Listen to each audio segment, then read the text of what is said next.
Hi friends, welcome to my YouTube channel. నేను మీ విజయ్ భాస్కర్ ఏకుల. అందరూ ఎలా ఉన్నారు ఫ్రెండ్స్? అందరూ బాగుండాలి, అందులో నేను ఉండాలి. ఎప్పుడూ మీరందరూ క్షేమంగా ఉండాలని నేను మనస్ఫూర్తిగా దేవుని కోరుకుంటున్నాను. ఎందుకంటే దేవుడు ఇచ్చిన ఈ యొక్క అనుబంధము, ఈ యొక్క స్నేహము, ఇది చాలా విలువైనది. కాబట్టి మీ యోగక్షేమాలు బాగుండాలని నేను కోరుకుంటున్నాను. ఫ్రెండ్స్, చాలా రోజుల తర్వాత మరొక వీడియోతో మీ ముందుకు వచ్చాను. తప్పకుండా చివరి వరకు చూడండి. చూసి దానిలో ఉన్న సందేశం ఏదైతే ఉందో దాన్ని మీరు కామెంట్ ద్వారా నాకు తెలియచేయాలి. ఎందుకంటే మీ మధ్యలో చాలా రోజులైంది వీడియోలు చేయక. నా మనసుకు నచ్చి నేను మీతో షేర్ చేసుకోవాలని ఒక వీడియోను చేస్తున్నాను. కాబట్టి తప్పకుండా మొదటి నుంచి చివరి వరకు చూడండి. నచ్చితే ఎవరికైనా మీకు తెలిసిన వాళ్ళకు షేర్ చేయండి. లైక్ ఇవ్వడం మాత్రం మర్చిపోవద్దు. ఎందుకంటే తెలుసు కదా, మీరు ఇచ్చే లైక్లే ఈ యొక్క వీడియో ముందు పోవడానికి ఎంతో దోహదపడుతుంది. కాబట్టి తప్పకుండా వీడియోను లైక్ చేయండి. ఎవరైనా కొత్తగా చూసినట్లయితే నా యూట్యూబ్ ఛానల్కి వచ్చి వీడియోలు చూసినట్లయితే సబ్స్క్రైబ్ చేసుకోండి. పక్కకున్న బెల్ ఐకాన్ ప్రెస్ చేయండి. నేను చేసే ప్రతి వీడియో మీకు నోటిఫికేషన్ ద్వారా ముందుగానే మీకు వస్తుంది. తప్పకుండా మీరు చూస్తారని మనస్ఫూర్తిగా కోరుకుంటున్నాను. ఫ్రెండ్స్, మరి ఇక్కడ నేను తల్లి, ఒక పాప, వీళ్ళిద్దరిని చూపిస్తున్నాను. మరి స్త్రీ గురించి ఎన్ని చెప్పినా తక్కువే. ఏంటి అన్న ప్రత్యేకంగా స్త్రీల గురించి చెప్తా ఉన్నాడని చెప్పి అనుకోవద్దు. ఎందుకంటే స్త్రీ అనే విషయంలో ఎంతో త్యాగానికి గుర్తు స్త్రీ. ఆ పసిబిడ్డగా పుట్టి తల్లిదండ్రుల చేతుల్లో ఎంతో ఆలన పాలన గారాభంగా పెరిగి ఆ చిన్నతనంలో ఏమీ తెలియని కలపడం కల్మషం లేని వయసులో తల్లిదండ్రుల ప్రేమానురాగాలతో ఎదుగుతారు. ఆ క్రమంలో అలా పుట్టిన పాప మరి అలా పెద్దదయ్యి తల్లిదండ్రుల చేతుల్లో ఎదిగి మరొక ఇంటికి మరి కోడలుగా వచ్చి ఆ కోడలు తన బాధ్యతలు నిర్వర్తిస్తూ పిల్లలకు జన్మనిచ్చి భర్తకు సేవలు చేస్తూ అత్తమామకు సేవలు చేస్తూ ఇంట్లో సకలము చూసుకుంటూ ఎన్నో శ్రమల కోర్చి తన జీవితాన్ని ధారపోస్తుంది స్త్రీ. ఒక మహిళగా తన జీవితము ఎంతో గొప్పది. మరి అబ్బాయిలకు డబ్బు, కష్టము విలువ తెలిసేలా పెంచుతుంది. అమ్మాయిని బంధాలు, బంధుత్వాలు తెలిసేలా పెంచుతుంది. ఎందుకంటే మరి అబ్బాయి జీవితంలో ప్రాముఖ్యమైనది కూడా తను ఎదగడానికి డబ్బు ఎంతో ఉపయోగపడుతుంది.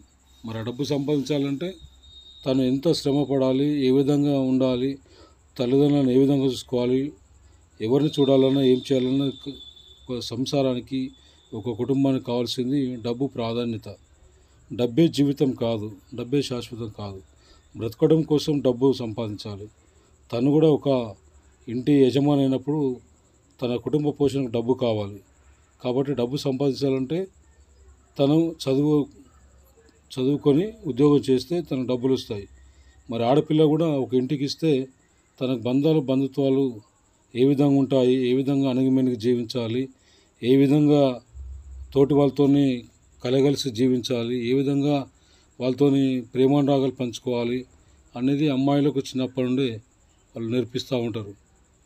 సో మనకి ఇక్కడ నేర్చుకోవాల్సింది ఏంటంటే ఈ యొక్క చిన్న పుట్టినప్పటి నుంచి ఆ విధంగా పెరిగిన అమ్మాయిలకు ఇన్ని విధమైన దశలు, బాల్యం నుంచి యవ్వనం దశ నుంచి స్త్రీ తాను స్త్రీగా మారిన తర్వాత పిల్లలను పెంచి పోషించి భర్తతో కష్టసుఖాలు పాల్పంచుకుంటూ మరి వారిని కూడా ఒక ఇంటికి చేసి అప్పుడు వాళ్ళు వృద్ధాప్యంలోకి వచ్చిన తర్వాత మరి భార్యకు భర్త, భర్తకు భార్య, ఒకరి కష్టాల్లో మరొకరు పాల్పంచుకోవడం.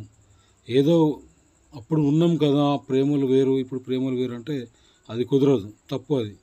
ఈ వృద్ధాప్యంలో ఎంత అన్యోన్యంగా ఉండి ఎంత ప్రేమ కలిగి జీవిస్తారో వాళ్ళ జీవితానికి అప్పుడే ఒక సుఖము, సఫలము, సాఫల్యము. మరి వయసు మీద ఉన్నప్పుడే కాదు ప్రేమ.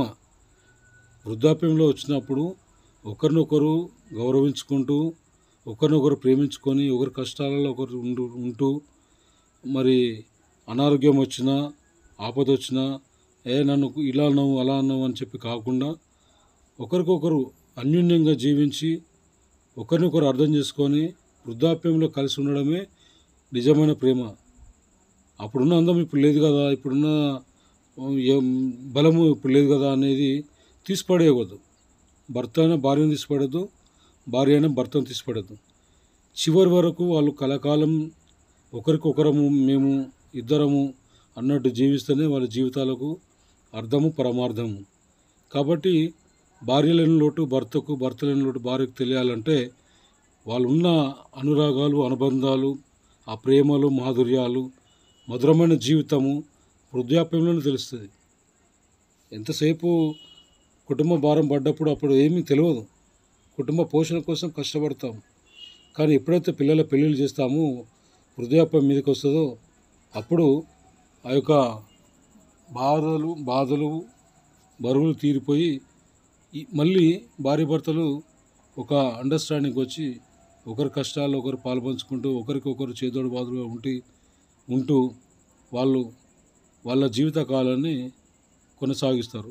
మరి అలాంటి ఆ జీవితకాలం పూర్తయ్యే సమయంలో కోపతాపాలు ఉండకుండా, రాగద్వేషాలకు పోకుండా, అనురాగం, ఆప్యాయత ఉంటూ నీకు నేనున్నాను అనే భార్య ఒక తల్లిగా, ఒక చెల్లిగా, ఒక భార్యగా, భార్యకు భర్త ఒక అన్నగా, ఒక సోదరుడిగా, ఒక తండ్రిగా, ఒక బంధువుగా, ఒక భర్తగా అన్ని పాత్రలు పోషించాలి. అప్పుడు ఆ యొక్క దంపతులకు వారి జీవితానికి ఎంతో అది విలువైన పేరు తీసుకొస్తుంది. కాబట్టి ఈ యొక్క విషయాన్ని నేను చెప్పాల్సింది ఏంటంటే, ఈ కోపతాపాలకు పోకుండా నువ్వెంత అంటే నేనెంత, నేనెంత అంటే నువ్వెంత అని కాకుండా ఈ వృద్ధాప్యం వరకు ఎవరైతే ఒకరికొకరు ప్రేమలు పంచుకొని కష్ట సుఖాలు చేదోడు బాదోడుగా ఉంటారో వాళ్ళే నిజమైన దంపతులు.